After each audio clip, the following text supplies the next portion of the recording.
SK 하이닉스 3조 원 성과급 대란, 과연 축복일까 재앙일까?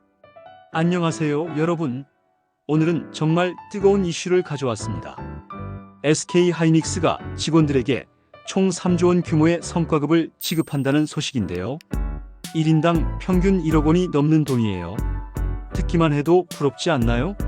하지만 잠깐, 이 소식을 단순히 부럽다로만 받아들이면 안 됩니다. 이 사건 뒤에는 우리가 놓치고 있는 더 큰 이야기들이 숨어 있거든요. 숫자 뒤에 숨은 진실. 먼저 숫자부터 정리해 볼까요? SK 하이닉스는 올해 영업이익이 37조에서 39조 원 정도 될 것으로 예상됩니다. 그중 10%인 약 3조 원을 성과급으로 지급하기로 했어요. 직원 수가 33,000명 정도니까 단순 계산하면 1인당 평균 1억 원이 넘습니다.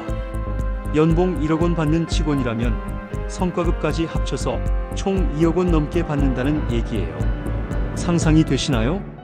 그런데 여기서 중요한 건 이 돈이 한 번에 주어지는 게 아니라는 점입니다. 80%는 올해 받고 나머지 20%는 2년에 걸쳐 나눠서 받는 구조예요. 왜 이렇게 했을까요? 11번의 힘겨운 협상. 사실 이 합의까지는 정말 험난한 과정이 있었습니다. 노사가 무려 11차례나 협상을 벌였어요. 그동안 뭘 가지고 싸웠을까요? 바로 성과급 상한선 때문이었습니다.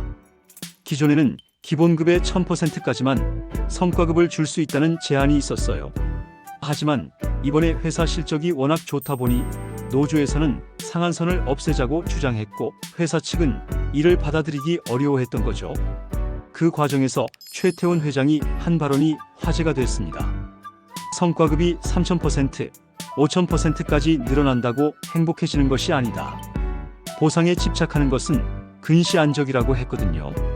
최태원 회장의 딜레마. 여러분, 최태원 회장 입장에서 생각해 보세요. 회사는 역대 최고 실적을 내고 있는데 직원들이 성과급을 더 달라고 하니까 주기는 해야겠고 그렇다고 무제한으로 줄 수는 없고 정말 진퇴양난이었을 거예요. 특히 요즘같이 ESG 경영이 중요해진 시대에 임원과 직원들 간의 보상 격차 문제도 민감한 이슈잖아요. 너무 많이 주면 경영진은 얼마나 받냐는 질문이 따라올 수밖에 없고요. 하지만 결국 타협점을 찾았습니다. 상한선은 없애되 지급 방식을 나눠서 하는 것으로요. 이건 정말 절묘한 타협안이라고 볼 수 있어요. 사내 분위기는 완전히 뒤바뀌어 합의 소식이 나자 사내 분위기가 완전히 달라졌다고 합니다. 직원들이 사내 게시판에 최태원 회장을 칭송하는 글들을 올리고 있고 야근에서라도 개발 일정을 앞당기자 삼성이 따라온다고 하니 더 열심히 하자는 댓글들이 쏟아지고 있어요. 심지어 최 회장의 증명사진을 성과급의 상징으로 공유하면서 집에 걸어둬야겠다는 농담까지 나온다고 하니 분위기가 얼마나 좋은지 알 수 있죠. 이걸 보면서 저는 한 가지 생각이 들었어요. 결국 사람은 인정받는다는 느낌이 들 때 가장 동기부여가 된다는 거예요. 물론 돈도 중요하지만 그보다는 우리 회사가 나의 기여를 이렇게 인정해준다는 느낌이 더 큰 것 같아요. 하지만 업계는 긴장하고 있다. 그런데 SK 하이닉스 직원들이 축제 분위기인 반면 업계 전체는 긴장하고 있습니다. 왜일까요? 바로 성과급 도미노 효과 때문이에요. SK 하이닉스가 상한선을 없앤 전례를 만들어버리니까 다른 회사 직원들도 똑같은 요구를 할 가능성이 커진 거죠. 실제로 삼성그룹 초기업 노조는 최근 이재영 회장 등 경영진에게 성과급 제도가 불합리하다며 개선을 촉구하는 서한을 보냈다고 해요. 시작됐습니다. 삼성의 고민은 더 깊다. 삼성전자 입장에서는 정말 난감할 것 같아요. SK 하이닉스는 메모리 반도체만 하는 회사니까 실적이 좋으면 모든 직원이 다 혜택을 받을 수 있는데 삼성전자는 반도체, 스마트폰, TV, 가전 등 사업이 워낙 다양하거든요. 반도체 부문은 좋은데 스마트폰 부문은 어려우면 어떻게 할 건가요? 부문별로 성과급을 다르게 줘야 하나요? 그러면 또 내부적으로 갈등이 생길 수 있고요. 게다가 삼성전자는 직원 수가 10만 명이 넘어요. SK 하이닉스의 3배가 넘는 규모죠. 같은 비율로 성과급을 준다면 그 금액이 얼마나 될지 상상이나 되시나요? 중소기업들의 한숨. 그리고 우리가 놓치고 있는 또 다른 관점이 있어요. 바로 중소기업들의 반응입니다. 대기업들이 이렇게 성과급 경쟁을 벌이면 중소기업들은 인재 유출을 걱정할 수밖에 없어요. 우리 회사도 저 정도는 못 줘도 비슷하게라도 줘야 하는 거 아니야? 하는 압박을 받게 되거든요.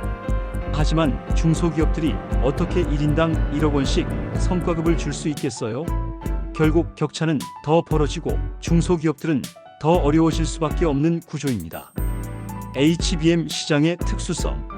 그런데 여기서 한 가지 짚고 넘어가야 할 게 있어요. SK하이닉스가 이렇게 엄청난 실적을 낼 수 있었던 건 HBM이라는 특수한 메모리 반도체 덕분이라는 점입니다. HBM은 AI 반도체에 꼭 필요한 메모리인데 현재 전 세계에서 제대로 만들 수 있는 회사가 SK하이닉스와 삼성전자 정도밖에 없어요. 그것도 SK하이닉스가 압도적으로 앞서 있고요. 쉽게 말해 SK하이닉스는 지금 독과점 상황인 거예요. 엔비디아 같은 회사들이 HBM을 사고 싶어도 SK하이닉스에서 사야 할 상황이니까 가격도 원하는 대로 받을 수 있고 실적도 폭발적으로 늘어나는 거죠. 이 호황이 언제까지 갈까? 하지만 여기서 중요한 질문이 하나 있어요. 이런 호황이 언제까지 지속될까요? AI 붐이 계속되는 한은 HBM 수요도 계속 늘어날 거예요. 하지만 경쟁사들도 가만히 있지 않을 거잖아요. 삼성전자도 HBM 생산 능력을 늘리고 있고 중국이나 대만 업체들도 기술 개발에 박차를 가하고 있어요. 몇 년 후에는 지금 같은 독과점 상황이 아닐 수도 있다는 뜻입니다. 그때도 지금처럼 성과급을 줄 수 있을까요? 노사관계의 새로운 패러다임. 이번 사건을 다른 각도에서 보면 노사관계의 새로운 패러다임을 보여준다고 할 수 있어요. 과거에는 노조가 주로 임금 인상이나 근로조건 개선을 요구했다면 이제는 회사의 성과에 따른 정당한 몫을 요구하는 쪽으로 바뀌고 있거든요. 어떻게 보면 더 합리적인 방향이라고 볼 수 있어요.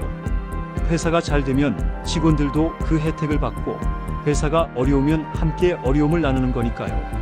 하지만 동시에 위험성도 있어요. 실적이 나빠졌을 때 직원들이 그 충격을 고스란히 받을 수 있거든요. 올해는 1억 원 받았는데 내년에는 1,000만 원도 못 받는다면 직원들 입장에서는 상당히 충격적일 거예요. 정부와 사회의 시각.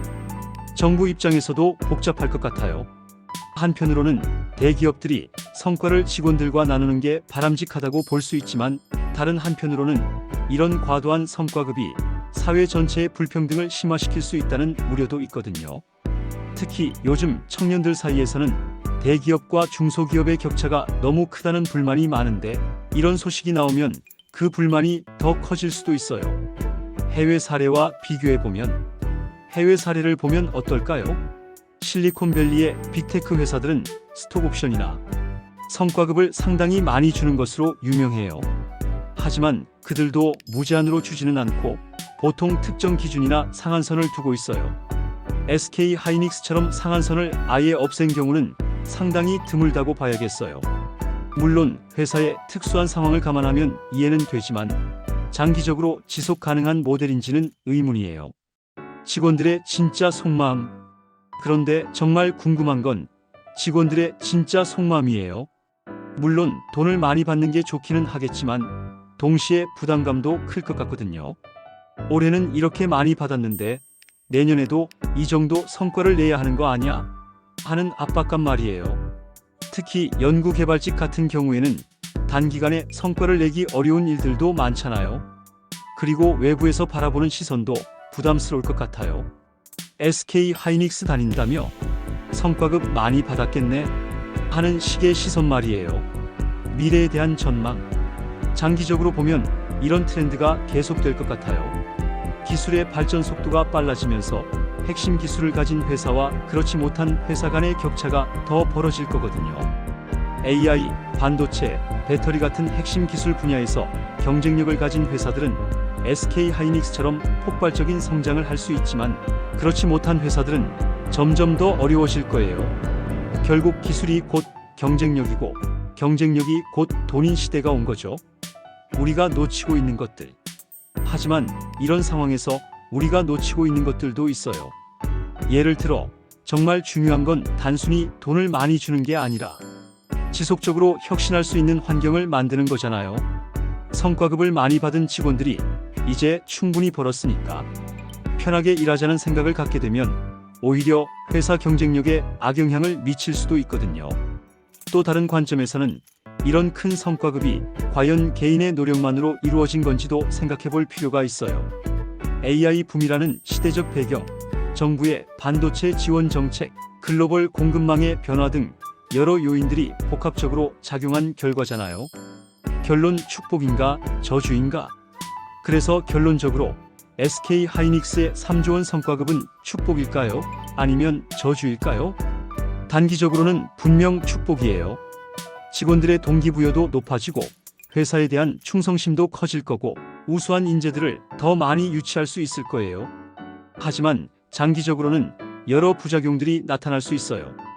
다른 회사들과의 갈등, 사회 전체의 불평등 심화, 그리고 무엇보다 지속 가능하지 않을 수 있다는 점이죠. 저는 이번 사건이 우리 사회에 던지는 가장 중요한 메시지는 이거라고 생각해요. 결국 기술 경쟁력이 모든 걸 결정하는 시대가 왔다는 것. SK 하이닉스가 이렇게 성과급을 줄 수 있는 건 HBM이라는 핵심 기술을 가지고 있기 때문이거든요.